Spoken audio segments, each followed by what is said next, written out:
বাবায় বলে দিব না, কারণ বাবায় জানে টাকা দিলে এখন নেশা পান করবে।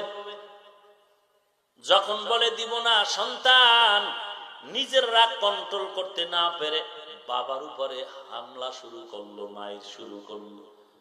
এমন ভাবে মারতেছে, বাবা রক্তাক্ত হয়ে জমিনে পড়ে গেল, রক্ত বের হয়ে জমিনটা লাল।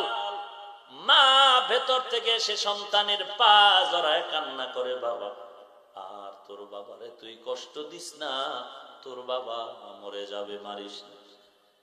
সন্তান মাকে ধাক্কা দিয়া রাগে বাবাকে মেরে দরজা খুলে হুন্ডা নিয়ে বের হয়ে চলে গেল। মা কান্না করে, তোরা কে কোথায় আছো, আয় আমার ঘরের মুরব্বীকে একটু ডাক্তারের কাছে নেওয়ার ব্যবস্থা করো।